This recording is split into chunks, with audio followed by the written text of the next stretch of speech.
Exercise question 4.3. Differentiate the following. Number 1, like and unlike parallel forces. Number 2, torque and couple. Number 3, stable and neutral equilibrium. Like parallel forces क्या होती है वो हम बताते हैं, और इसको डिफाइन करने से पहले मैं एक चीज़ और बताना चाहता हूँ कि अक्सर स्टूडेंट के माइंड में ये होता है कि डिफरेंशिएट करने का मतलब होता है दरमियान में से आप खाना बना लें, यहाँ पे खाना बनाएंगे, यहाँ पे लाइक पैरेलल फोर्सेस, यहाँ अनलाइक पैरेलल फोर्सेस, इधर एक पॉइंट लाइक पैरेलल फोर्स का, फिर एक लाइन अनलाइक का, फिर दूसरा पॉइंट लाइक पैरेलल फोर्स का एंड दूसरा पॉइंट अनलाइक पैरेलल फोर्स का। इस तरह से खाना बना के लिखना ज़रूरी नहीं है, इस तरह से भी आप बना सकते हैं अगर जगह हो तो। लेकिन जब दोनों चीज़ें, अभी देखिए यहाँ पर सबसे पहले मैंने लाइक पैरेलल फोर्स लिखा है, लाइक पैरेलल फोर्स उसके एग्जाम्पल, फिर अनलाइक पैरेलल फोर्स उसके एग्जाम्पल लिख देंगे, दोनों को लिख दो तो ऑटोमेटिक डिफरेंशिएट हो जाता है। तो इसमें आपने ज़्यादा कंफ्यूज नहीं होना है। तो खाना बना के भी लिख सकते हैं और दो चीज़ें इकट्ठी लिख देते हैं एग्जाम्पल के साथ, तो वो ऑटोमेटिक डिफरेंशिएट हो जाता है। इस तरह से भी आप लिख सकते हैं। लाइक पैरेलल फोर्सेस, सबसे पहले हमने पैरेलल को समझना है। पैरेलल होता है ये दो लाइन है, अगर ये चेक करना हो कि ये दोनों लाइन पैरेलल है या नहीं है, तो हमने इन दोनों लाइंस को दोनों साइड पे आगे प्रोड्यूस करो, इसको आगे खींच के ले जाओ, पीछे भी खींच के लेके जाना, आपने दोनों साइड पे आगे खींच के लेकर जाना है। दोनों साइड से ये दोनों लाइन आपस में मीट ना करे तो फिर ये पैरेलल फोर्सेस होंगी। अगर किसी एक साइड पर या दोनों साइड पर आगे प्रोड्यूस करने के बाद मीट करे तो फिर वो पैरेलल फोर्सेस नहीं है। तो दो फोर्सेस या दो से ज़्यादा फोर्सेस जो पैरेलल हो, सेम डायरेक्शन में एक्ट हो रही हो, उन फोर्सेस को हम पैरेलल फोर्सेस कहते हैं। जैसा कि हमारे पास एक शापर है, उस शापर के अंदर आप 5-6 सेप डालें, शापर का वजन इक्वल होगा तमाम सेप के वेट के सम के इक्वल होगा। तो इसका मतलब जो सेप का वेट है वो क्या है? सेप का जो वेट है वो बेसिकली फोर्स ऑफ ग्रेविटी है जो उस सेप के ऊपर, जो एप्पल्स के ऊपर एक्ट हो रही है। 10 अगर सेप है तो 10 के 10 सेप के ऊपर फोर्स ऑफ ग्रेविटी लग रही है, तभी उनके वेट बन रही है।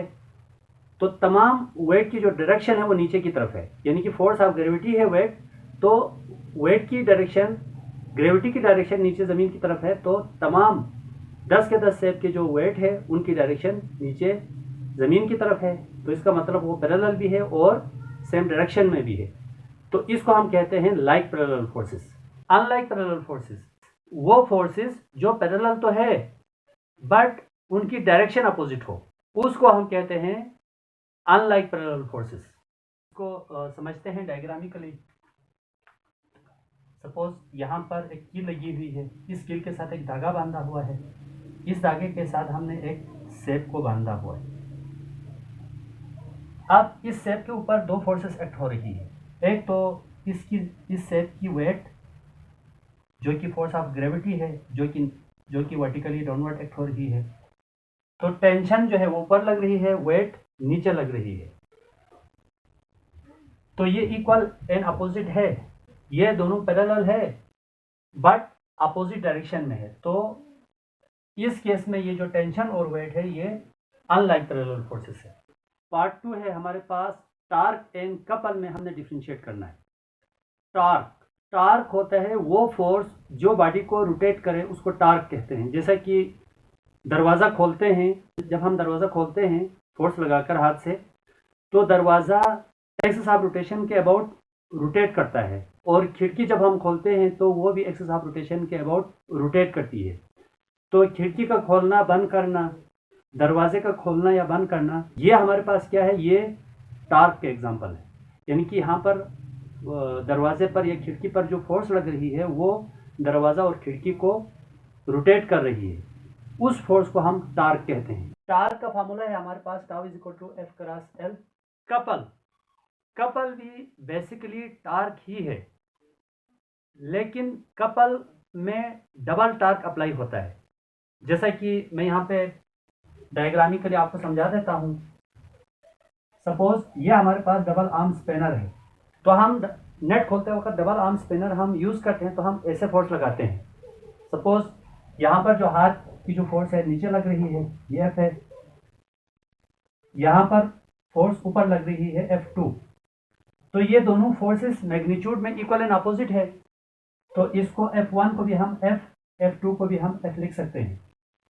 तो आप ज़रा देखें, ये जो दो फोर्सेस है इक्वल है लेकिन अपोजिट डायरेक्शन में है, पैरेलल है लेकिन अपोजिट डायरेक्शन में है, तो ये अनलाइक पैरेलल फोर्सेस है। दो अनलाइक पैरेलल फोर्स एक्ट होती है कपल क्रिएट करने के लिए, जबकि टार्क में हमारे पास सिंगल फोर्स लगती है।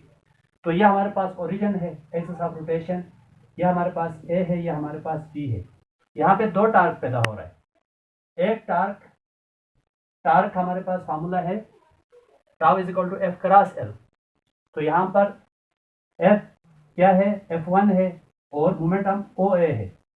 यहाँ पर F2 है और मोमेंटम OB है। तो यहाँ पर मैंने फार्मूला बना लिया है इसी डायग्राम से। तो F इक्वल है तो हम F को कॉमन आउट कर सकते हैं।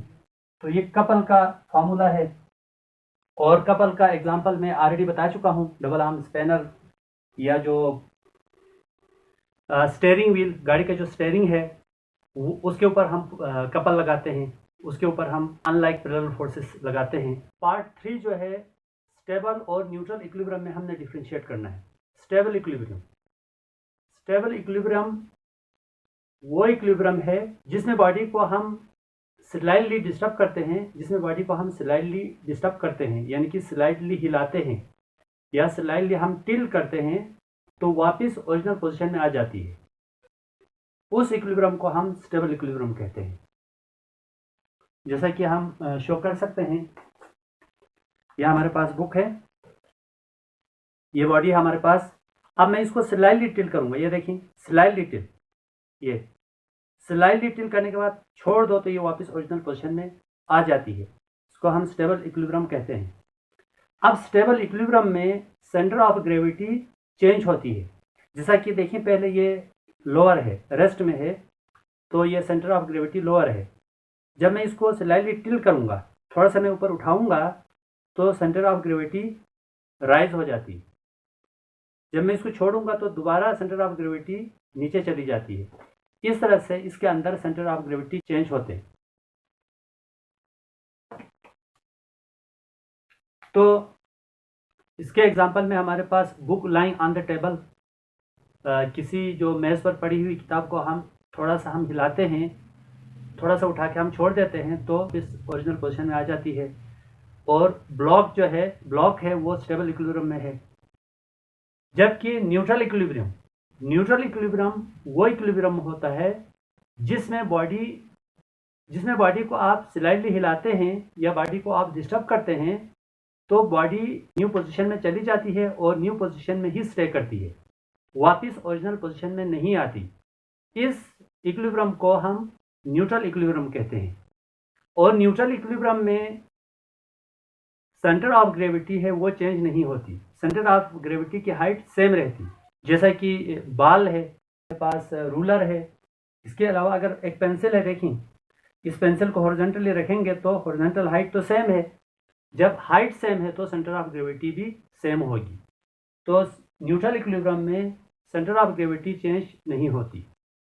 जैसा कि एग्जांपल में हमने लिखा हुआ है, बाल है, सफियर है, रूलर है, एंड पेंसिल वगैरह, ये हमारे पास न्यूट्रल इक्विलिब्रियम का एग्जांपल है। फुटबॉल है, देखें उसकी हाइट भी सेम है, आप वो रूलिंग करता हुआ जाता है लेकिन हाइट सेम है तो सेंटर ऑफ ग्रेविटी सेम है।